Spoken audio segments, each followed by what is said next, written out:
사랑이란 무엇인가부터 시작해야 했고 네. 우리는 어떤 사람을 사랑하는가? 우리가 사랑한다는 것은 사실인가? 실제로 무엇을 사랑하는 것인가? 이런 생각을 사실 되게 많이 했어요. 너무 많은 고민을 쓸데없이 많이 했는데 우리 이제 쓸데없는 얘기하는 프로그램이니까 제가 좋아하는 작가 중에 이제 알랭 드보통이라는 네, 알랭 작가 드보통. 있는데 이 작가가 사랑에 관한 3부작을 쓰면서 이제 좀 사랑에 대해서 말하는 작가의 대표 작가 중에 한 명이 됐어요.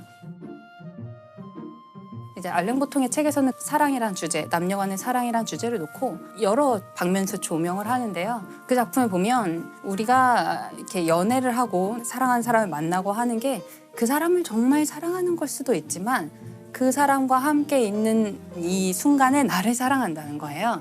내가 이렇게 멋진 식당에 가서 맛있는 걸 먹고 있는 나. 멋진 어떤 상대방과 함께 동반하여서 이 풍경과 분위기를 즐기고 있는 전시되는 나를 나. 사랑한다는 거예요. 그 지적이 저는 굉장히 많이 와닿았고요.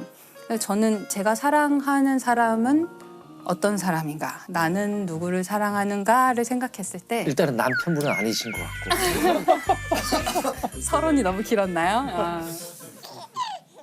저는 전 것 같아요. 저는 일단 제가 제일 좋고 저를 제일 사랑하고 있고 다른 사람들을 볼 때 자기 자신을 잘 사랑하는 사람을 되게 좋아해요. 그렇죠. 자기 자신을 잘 사랑하고 있다는 거는 자기 자신의 모든 면을 잘 받아들이고 있고 네. 자기 자신에 대해서 잘 파악하고 있고 그런 사람이라고 생각을 해요.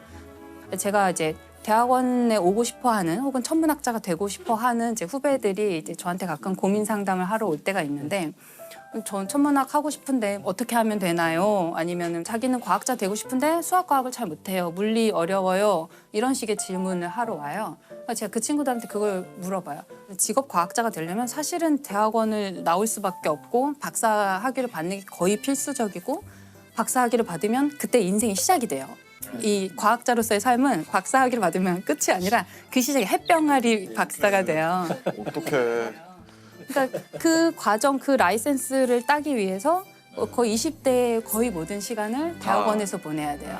남들은 대기업에 학부만 졸업하고 대기업에 취직해서 대리 달고 과장 달고 하는 동안 난 계속 연애하고. 아직 대학원생이고 아직 대학원생이고 아직 대학원생인 거예요. 그래서 그 대학원생에 대한 밈이 그렇게 있군요. 그렇죠. 세상에서 예. 제일 불쌍한 사람, 뭐 집에서 자고 있던 대학원생, 뭐 이런 식, 뭐 이런 식으로 맨날 항상 밈이 저는 전혀 몰랐는데. 공감 있어요. 원래 소년이 잘못하면 소년원에 가고 대학생 잘못하면 대학원에 가고. 유명한 말이죠. 네. 우프다 우퍼. 네. 그러니까 그게 그 시간을 다 버틸 수 있는지 나는 그게 가치 있다고 생각하는지 내가 그 내 젊은 날의 시간과 모든 기회 비용을 다 투자하고 희생하고 할 만큼 내가 이것을 가치 있다고 판단하느냐 저는 그거를 제일 먼저 물어보라고 해요. 너 자신에 대해서 알아야 돼. 천문학을 아는 것보다 너 자신에 대해서 먼저 탐구해 보기를 바란다. 그 얘기를 항상 하거든요. 이게 자기를 아는 문제잖아요. 맞아요. 예. 근데 이게 맞아요. 철학적으로는 굉장히 어려운 문제거든요. 자기를 안다고 했을 때 첫째 문제는 자기란 무엇인가? 자기. 베이비. 나라는 것이 불교에 그런 말이 있거든요. 나라고 할 만한 것이 없다는 사실이 있다. 이런 말이 있어요. 근데 아무튼 그게 좀 어려운 얘기지만 네. 나라는 것이 있나? 그러니까 왜냐하면 나라는 것이 자꾸 바뀌거든요. 맞아요. 근데 오늘은 내가 예를 들면 유튜버가 되고 싶은데 내일은 뭐 가수가 되고 싶고 수 모레는 있죠. 또 누구의 걸 봤더니 영화 배우가 그렇죠. 되고 싶고 네.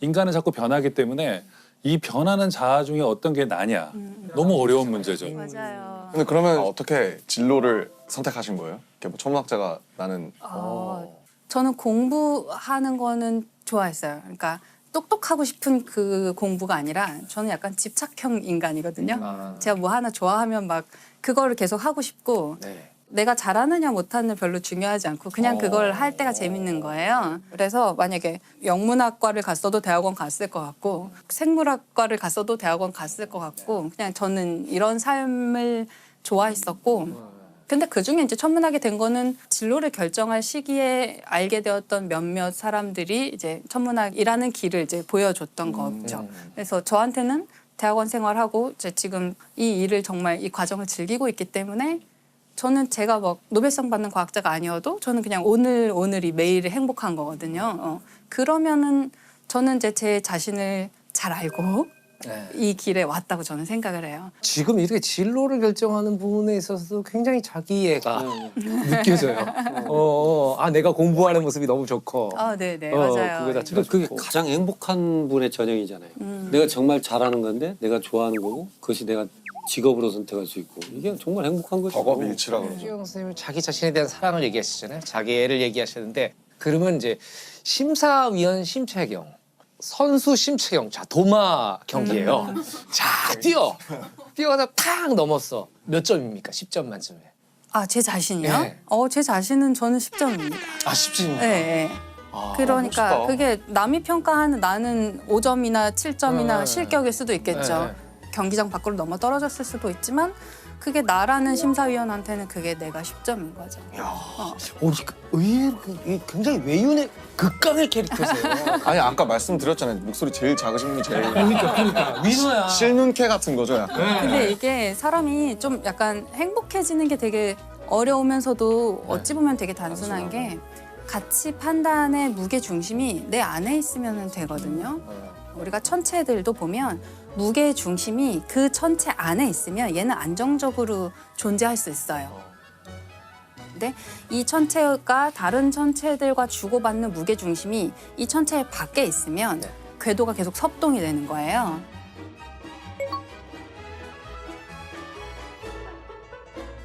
저는 가치 판단의 기준도 그게 자기 안에 있을 때 좀 더 안정적으로 살 수 있는 것 같아요. 그래서 좋아요를 눌러준 사람이 별로 없더라도 괜찮고. 그렇죠.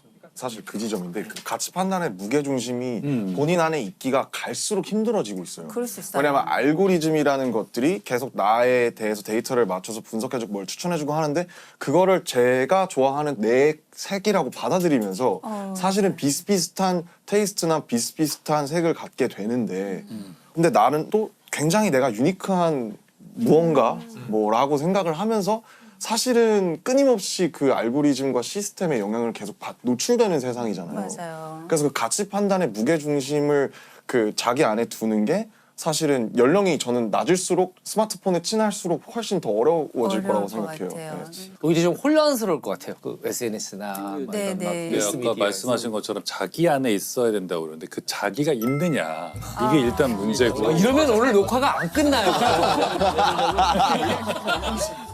이걸 좀 반대로 생각해 보면 나의 경계를 조금 희미하게 흐릿하게 두는 것도 저는 좋은 것 같아요. 그래서 좋아요 수에 집착하는 나 어때? 상관없잖아요. 그럴 수도 있다. 알고리즘이 추천하는 대로 그 알고리즘 아주 충실하게 따라가서 그걸 취향이 내 취향이라고 생각하는 나 또 어때? 그것도 괜찮다고 저는 생각하거든요.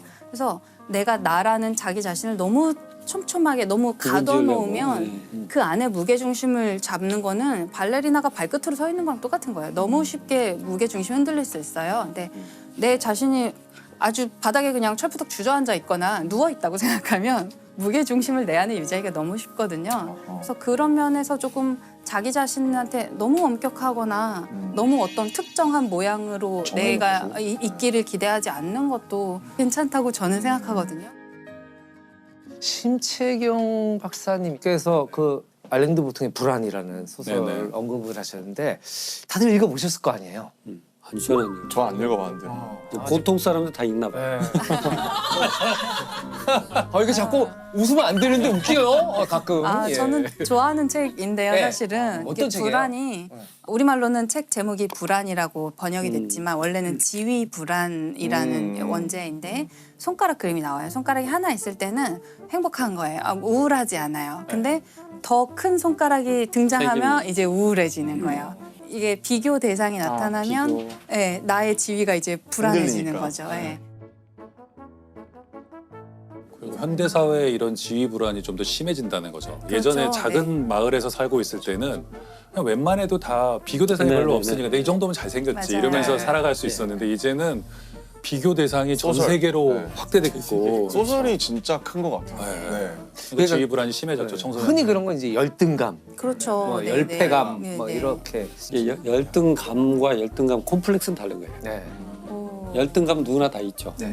근데 나만 있는 걸로 생각하지만 그 열등감은 발전의 도약이 되죠.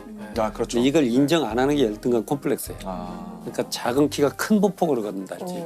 아. 네. 그런 사람이 어깨를 더 크게 움직여야지. 목소리를 더 크게 한다지. 이건 있는 그대로 받아들이지 않고 역으로 열등감 콤플렉스가 돼버린 거죠. 열등감 얘기를 해주시니까 이제 다시 김연경 선수의 이야기로 좀 돌아가고 싶은 네네네네. 생각이 드는데요. 그렇지 김연경 선수에서 여기까지 왔어요. 맞아. 네, 그 김연경 선수가 그런 너무나 자신만만해 보이는 인터뷰 같은 거를 할 때 그 인터뷰가 거만하거나 오만해 그렇죠. 보이지 않는 그런 여러 가지 이유 중에 하나는 이분이 옛날에는 굉장히 키가 작은 선수였다고 그랬었다고요. 하더라고요. 예, 예. 초등학교 4학년 때인가 배구를 시작했는데 중학교 3학년 때까지 배구단에서 제일 작아서 계속 벤치에만 있는 거예요. 자기는 경기를 뛰고 싶지만 계속 벤치에 앉아 있고 뭐 그런데 그 상황이 되면 누구나 굉장히 열등감, 열패감에 사로잡힐 수 있죠. 나는 왜 못 뛰지? 나는 뭐가 부족해서 아니면 배구 그만둘까? 이런 고민을 분명히 했을 텐데 너무 재밌는 게 이분은 그 벤치에 앉아서 선수들의 플레이를 계속 봤다는 거예요. 계속 관찰을 해서 이런 플레이를 하면 이런 결과가 나왔고 저기서 저 선수들이 어떻게 뛰었더니 이런 좋은 세트 플레이가 나왔고 이런 거를 계속 관찰할 수 있는 되게 좋은 기회로 삼았던 거예요. 벤치에서 마치 감독이나 코치가 된 것처럼 몇 년을 배구 경기를 열심히 관찰했기 때문에 나중에 본인이 정말 키가 훌쩍 자라서 본인이 직접 플레이를 하게 되었을 때는 이 배구 경기장의 흐름을 너무나 잘 아는 선수가 된 거죠. 그럼 박사님은 뭔가 그렇게 그 김연경 선수님의 작았던 키처럼 뭔가 이렇게 벽 앞에 막혔다라고 느꼈을 때 어떻게 극복하셨는지 그런 케이스가 오. 있으신지. 벤치에 앉아 있었던 거. 그렇죠. 저는 대학에 처음 들어왔을 때가 좀 어려운 시기였어요. 근데 제가 망원경을 직접 본 적이 한 번도 없는 상태였어요. 저는 아. 그냥 과에는 뭐 중학교 때부터 자기가 렌즈를 직접 깎아서 망원경을 만들어 본 장인이 사람. 있어, 장인이. 네. 갈릴레오 지대도 아니고. 전문학자 하기 힘들다 힘들어. 네, 아주 어릴 때부터 관측을 많이 해본 사람 집에 굉장히 큰 병통의 망원경이 있는 사람들이 많은 거예요. 그리고 제가 잘 모르는 별자리 신화 이야기를 막 끝도 없이 나오는 거예요. 그럴 주눅 때 들었겠다. 완전히 엄청. 주눅 들죠. 완전히 주눅 들고 나는 별자리도 모르는데 학교에서는 별자리 가르쳐주지 않아요. 그러면 저는 계속 교양이 없는 상태로 교양이 없는 인간이 되는 거예요. 이제 그게 너무 이제 처음에 주눅 들기가 쉬웠거든요. 저는 그게 처음에 되게 어려웠는데 저는 좀 시간이 지나면서 제가 할 수 있는 일을 찾기 시작했어요. 예를 들어서 과학은 우리가 팀을 이루어서 일을 하기 때문에 계산 잘하는 친구가 너무 필요하고요. 컴퓨터 코딩 잘하는 친구가 필요하고 그래프를 너무 멋있게 누구나 이해할 수 있는 좋은 그래프를 그리는 친구가 또 필요하고요. 또 뭐 펀드가 필요하니까 과제 예산을 잘 따오는 어떤 다른 동료나 선배가 필요하고 그 모든 사람들이 팀을 이뤄서 일해요. 그중에 제가 할 수 있는 역할을 이제 찾는 거죠. 네, 그게 뭐였어요? 그렇게 하면 돈을 따오는 일? 돈을 따오려면 아직 좀 더 거물이 돼야 예. 되고 예. 쉽지 않구나 그거. 네, 저는 뭐 저는 왜 그래프 그리는 것도 그래프 예, 그리는 코딩하는 것도 코딩. 좋아하고 네. 그런 면에서 또 저는 꾸준히 가만히 앉아서 계속 그 자리에 앉아 있는 걸 잘해요. 사실은 아, 그건 저것도 재능이라고 생각해요. 저는. 재능이에요. 네. 쉽게 질리는 사람도 있는데 너가 열심히 하다가 다 못하겠으면 나한테 주고 가. 너 가. 그럼 내가 앉아서 나머지 하고 있을게. 오케이. 그러면 이제 다음 날 그 친구가 와서 그렇죠. 또 잘하는 거예요. 그래서 저는 운이 좋게도 과학은 팀을 이루어서 일을 하니까 저도 어딘가에 톱니바퀴가 맞는 데가 있는 거예요. 잘 찾아 들어가면. 제가 욕심을 막 부려서 저라는 퍼즐이 안 맞는 엉뚱한 곳에 가서 저를 막 끼워 넣으려고 하면 너무 괴로운데 그냥 그 순간에 그 팀에서 내가 할 수 있는 일을 계속 찾는 거죠. 그러면은 그럭저럭 지낼만 해요. 그럭저럭 행복할 수 있고 그럭저럭 실패하지 않을 수 있어요. 과학은 매일매일 좋다. 조금씩. 팀으로 일할 수 있고 문학은 그런 거 안 돼요. 맞아, 그렇죠. 맞아. 팀으로 만들면 싸워요. 누가 서문을 쓰고 뭐 이럴 수는 없잖아요. 근데 이런 얘기를 하다 보면 정말 네. 꼭 이렇게 이분법으로 나누는 게 좋진 않지만 문과와 이과의 차이가 좀 약간 보이는데 네. 대체적으로 이공계 사람들은 좀 낙관적이에요. 대체적으로 특히 미래에 대해서 좀 낙관적인 그런가요? 그런 시각이 더 강해서 거기도 반대일 것 같아요. 저도 반대일 것 그렇죠. 같은데. 그렇지 않아요. 아, 지금까지 과학이 발전만 해가서 그런가 보다. 그러니까 그게 그 계몽주의 철학과도 관계가 있을 거예요. 예. 그러니까 과학이 우리에게 미래에 대한 낙관적인 어떤 전망을 처음에 주었잖아요. 합리적 이성의 승리 그렇죠, 같은 걸 그렇죠. 믿게 되는 거죠. 그래서 그 전에도 유명한 과학자들이랑 그 네. 철학자들이 논쟁했던 거기에 아마 알랭드 보통도 나왔을 거예요. 알랭드 보통도 나왔었고 네. 스티븐 핑커도 나왔었고 네. 그 논쟁 범위는 언제나 똑같은데 그 인공지능은 오히려 인간에게 좋은 네, 우리 미래를 좋을 거라고 얘기하지만 항상 이제 인문학적이나 저쪽 분들은 넘치시네. 미래에 대해서 되게 이렇게 안 믿어 이러면서. 그런 부분에선 그런 것 같아요. 그래서 네. 심지어 이런 말도 한 적이 있어요. 과학자 중에 한 사람이 과학자란 인간이 가질 수 있는 가장 행복한 상태다. 저는 이해가 가요. 왜냐하면 내가 정말 중요한 연구를 하고 이것이 충분히 입증된다면 이 공동체 사람들은 시간이 걸릴지는 몰라도 결국 이걸 받아들일 것이다. 이런 믿음이 있지만 예술계는 그렇지는 않거든요. 내가 생각할 때 너무나 탁월한 작품을 만들고 주변에 꽤 많은 사람이 동의하더라도 망할 수 있는 거죠. 지금 교수님 말씀하시니까 저희는 벤치에 앉아 있는 순간이 매우 길죠. 3년 4년 네. 이러니까 이 작품을 하다 이 작품이 잘못해서 엎어지고 이 작품에서 엎어지고 그동안 그래서 다른 감독들은 성공하고 네. 그걸 계속 보는 거죠. 그렇죠. 저도 뭐 생각해 보니까 처음에 이제 영화 감독이 됐을 때 그 기술적인 것들을 너무 모르는 거예요. 네. 저는 연출부 아주 잠깐 하고 시나리오 작가로 데뷔를 해가지고 시나리오를 하다가 나중에 이제 그 감독 데뷔의 기회를 맞은 거거든요.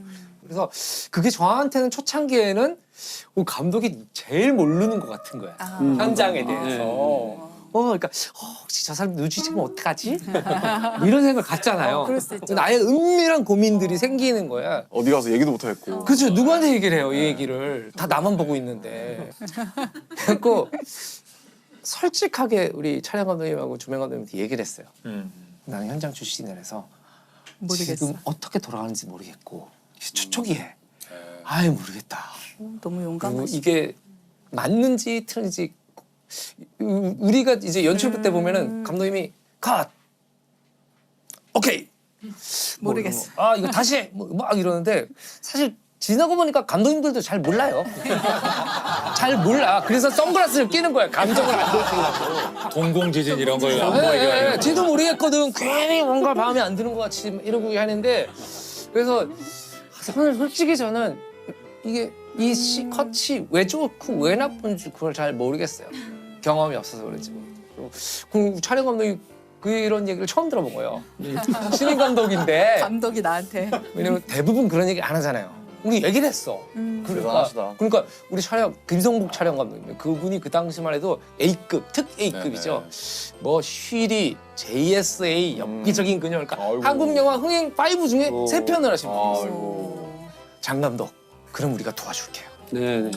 사실은 어찌 보면 제가 현장에서의 자존감 을 가진 거는 그래 나에게는 조력자들이 있고 예. 나에게는 최고의 전문가들이 있다. 그 사람들한테 배우고 그분들이 해주는 조언들을 내가 판단하면 된다. 그렇죠. 교수님 말씀하시니까 갑자기 제가 그 생각이 들었어요. 네. 그러니까 저도 그런 생각을 되게 많이 했던 게 뭐 에미넴이나 뭐 나스라든지 카니 웨스트라든지 에픽하이 타블로 형이라든지 그런 분들을 보면서 잘 아는데 아무리 해도 제가 그 사람들보다 기술적으로 랩을 더 잘할 것 같진 않아요.